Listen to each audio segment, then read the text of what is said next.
Meus irmãos, a todos o nosso boa noite. Vamos continuar com os estudos que estamos fazendo na carta de Paulo aos Tessalonicenses. Hoje, o capítulo 2 de 2 Tessalonicenses.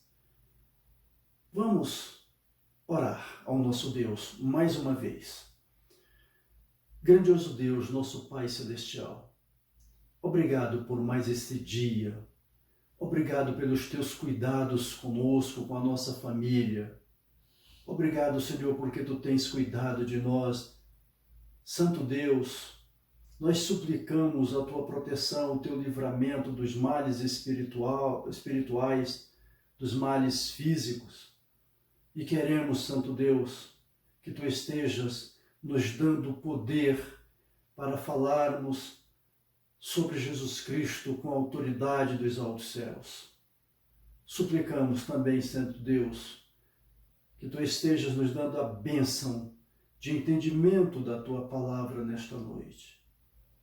Estas súplicas e estes agradecimentos nós elevamos a ti, no nome de Jesus Cristo, teu Filho amado. Amém. Meus irmãos, eu farei a leitura apenas dos 3 primeiros versos do capítulo 2 de 2 Tessalonicenses, que dizem assim: Ora, irmãos, rogamo-vos pela vinda de nosso Senhor Jesus Cristo e pela nossa reunião com Ele, que não vos movais facilmente do vosso entendimento, nem vos perturbeis, quer por espírito, quer por palavra, quer por epístola, como de nós, como se o dia de Cristo estivesse já perto. Ninguém, de maneira alguma, vos engane, porque não será assim, sem que antes venha a apostasia e se manifeste o homem do pecado, o filho da perdição. Meus irmãos, neste capítulo, nós temos que a vinda de Cristo será precedida de manifestações do anticristo. Paulo ensina que grande sofrimento está por vir, mas o mal não prevalecerá.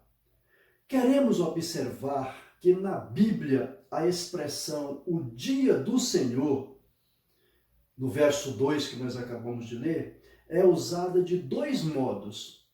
Pode significar o tempo do fim.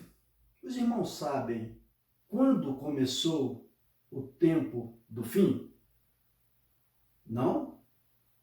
Pois bem, o tempo do fim começou com o nascimento de Jesus e será até o seu retorno. Este é o primeiro significado da expressão o dia do Senhor ou o dia de Cristo.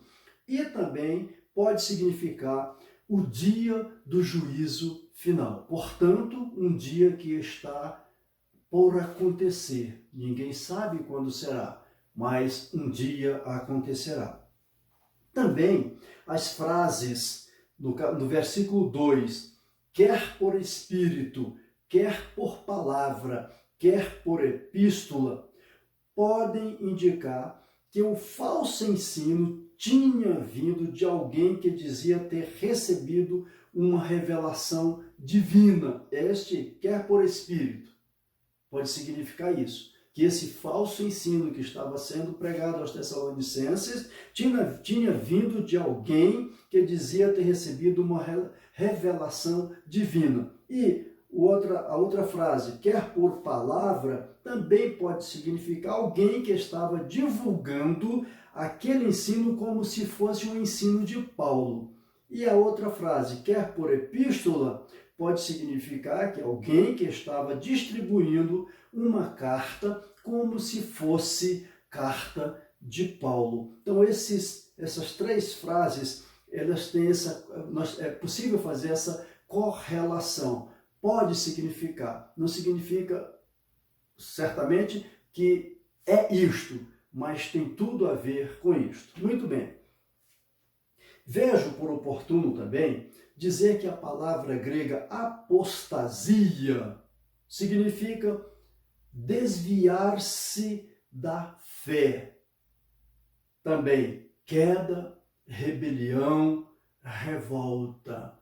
São os significados da palavra apostasia. Essa apostasia será uma intensificação de uma rebelião que já começou, pois o mistério da iniquidade opera no mundo. Esta é uma realidade.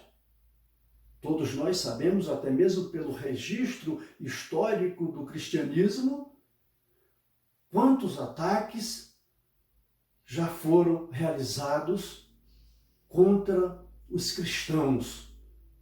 Isso é mais do que notório. Inclusive, no tempo atual, o mundo que não é cristão normalmente atacam os cristãos. A apostasia, então, é rebeldia contra Deus. Josué 22, 22 nos ensina assim, e Jeremias 2, 19 também temos esse ensinamento, que a apostasia é rebeldia contra Deus. A palavra anticristo significa um Cristo substituto ou um Cristo rival. O prefixo grego anti pode significar contrário a e no lugar de. Sabemos que Satanás não apenas se opõe a Cristo, mas quer ser adorado no lugar de Cristo. Isaías 14, 14. Vamos a essa leitura de Isaías 14, 14. Subirei acima das mais altas nuvens e serei semelhante ao Altíssimo. Vejam o desejo do inimigo de Deus. Ele quer ser semelhante ao Altíssimo, ele quer ser adorado, com adoração esta que só é devida ao nosso Deus. Também, Lucas 4, versículos de 5 a 8, nos mostram o desejo de Satanás de ser adorado. No livro de Daniel, o anticristo é representado inicialmente como 4 reinos: leão, urso, leopardo e outro animal terrível. Vê-se aqui uma descrição clara dos impérios da Babilônia, do Império Medo-Persa, do Império Grego e do Império Romano, conforme vemos em Daniel 7, de 1 a 7 e 17 e 18. Esses versículos, aqueles que estão nos assistindo e tiverem interesse, podem ler em suas casas. Daniel 7, versos de 1 a 7 e 17 e 18. Outro símbolo do anticristo em Daniel também foi Antíoco Epifânio, que profanou o templo e sacrificou porcos no altar, no altar do templo, lá em Jerusalém. No ensino de Jesus, o anticristo é visto como o imperador romano Tito, que no ano 70 depois de Cristo destruiu a cidade de Jerusalém e também o templo, conforme está em Mateus 24, de 15 a 20. Quero deixar claro aqui que esse texto não está dizendo que foi Tito, que Jesus está dizendo nesse texto que Tito é o anticristo. Não é isto. O que nós fazemos é pegar esse texto e fazer uma correlação com os acontecimentos do ano 70, na época de Tito, e a destruição de Jerusalém e o templo. Então, no ensino de Jesus, o anticristo é visto como o imperador romano. E nós devemos ter, então, esse cuidado de entender bem essa parte, porque não estamos afirmando que Jesus Cristo diz que Tito era anticristo. Não está assim. Mas fazendo a correlação com aqueles acontecimentos do ano 70 e o que está escrito em Mateus 24, os versos de 15 a 20, chegamos a essa conclusão. E também, ao mesmo tempo, um personagem escatológico. Então, no ensino de Jesus, nós vemos o anticristo como sendo um personagem escatológico. Ou seja, está lá em Mateus 24, os versos 21 e 22. Esses versos, meus irmãos, eles nos trazem essa compreensão. E eu vou fazer então essa leitura do Mateus 24, os versos 21 e 22, que dizem assim: porque haverá então grande aflição como nunca houve desde o princípio do mundo até agora, nem tampouco haverá jamais. E se aqueles dias não fossem abreviados, nenhuma carne se salvaria, mas por causa dos escolhidos serão abreviados aqueles dias. Então nós estamos vendo que estes acontecimentos estão ainda por acontecer, são os acontecimentos escatológicos, estão para o tempo do fim. Então nós vemos nos ensinos de Jesus, o imperador romano Tito, que no ano 70 destruiu a cidade de Jerusalém e o templo, como o anticristo, e também falando do anticristo, no ensinamento de Jesus, como alguém lá do fim dos tempos, para o período que nós chamamos de escatológico. A profecia bíblica vem, então, avançando para a sua consumação final. Muito bem, nas cartas de João, o termo anticristo é empregado em sentido impessoal e também pessoal. Impessoal, nós vemos em 1 João 4, os versos 2 e 3. 1 João 4, os versos 2 e 3. Vamos fazer essa leitura, 1 João 4, os versos 2 e 3. Nisto conhecereis o Espírito de Deus. Todo espírito que confessa que Jesus Cristo veio em carne é de Deus. E todo espírito que não confessa que Jesus Cristo veio em carne não é de Deus, mas este é o espírito do anticristo, do qual já ouvistes que há de vir, e eis que está já no mundo. Então aqui nós vemos nessa leitura que o termo anticristo é empregado em sentido impessoal, esses dois versos que acabamos de ler, e também pessoal, 1 João 2, os versos 22. Vamos ver o que diz 1 João 2, o verso 22. Quem é o mentiroso, senão aquele que nega que Jesus é Cristo? É o anticristo, esse mesmo que nega o Pai e o Filho. Então nós vemos aqui as duas posições, a posição impessoal e pessoal. Percebe-se aqui que João fala tanto do anticristo que virá, quanto do anticristo que já está presente. Os anticristos são precursores do anticristo. O anticristo, se levantará no tempo do fim como expressão máxima da oposição a Cristo e, consequentemente, a sua igreja. A igreja passará por tempo difícil, por tempo ainda de duras perseguições, a ponto de Jesus, do próprio Deus abreviar a vinda do seu Filho, a fim de que haja ainda fé nesta terra, que encontre alguém com fé nesta terra.